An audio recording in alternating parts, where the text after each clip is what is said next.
live, and on your side. This is KTBS 3 First News.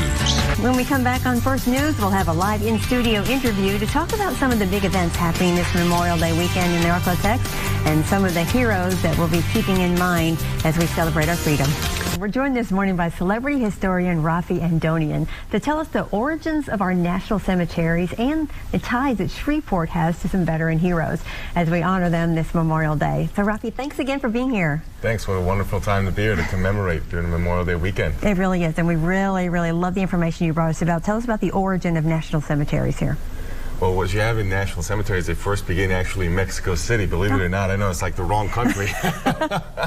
But what happens during the Mexican-American War in the late 1840s is that you have, many American soldiers that die on Mexican soil, and shortly after the war, because these soldiers were not interred properly in cemeteries, in part because there was a religious divide, Protestants and Catholics, the federal government went in and created this cemetery. It's still there, Mexico City National Cemetery, and reinterred them in this cemetery.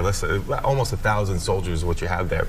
And then during the Civil War, when you have a mass death, of course, that's when you have the establishment of the National Cemetery System. You have almost 700,000 people that die in the Civil War, which almost matches all of our totals combined from all other wars. Think about that. Vietnam, World War II, all of it, combined it all. Civil War almost matches that. So with that, you had the establishment of the National Cemetery System, because during that time, the government made some moves, authorized the president to purchase land on behalf of the federal government. And within a year, you had 12 national cemeteries. In the 1860s, by the end of the Civil War, you have 27 national cemeteries. And a few years after that, after the end of the war, you have 73 national cemeteries. So in a short period of time, they just multiply, and hence the establishment of the National Cemetery System.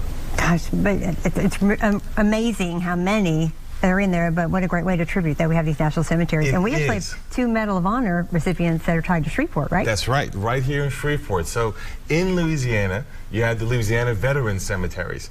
And while those are run by the state, they're actually federally funded. They get grants from the federal government, so there's the same requirements to go in, to get buried there, as national cemeteries. It's just a way to basically, there's not enough space in national cemeteries, so the federal government establishes these. There's 5 across the state. We have 2 right here in Northwest Louisiana that are Medal of Honor winners. One of them is Colonel John Kane, and he was in the Army Air Corps. He joined the Army from Shreveport, and in World War II, they were flying, and him and his small unit got separated from the larger series of bombings that they were doing over low clouds against an enemy that was actually expecting them, anti-craft air, fire and everything.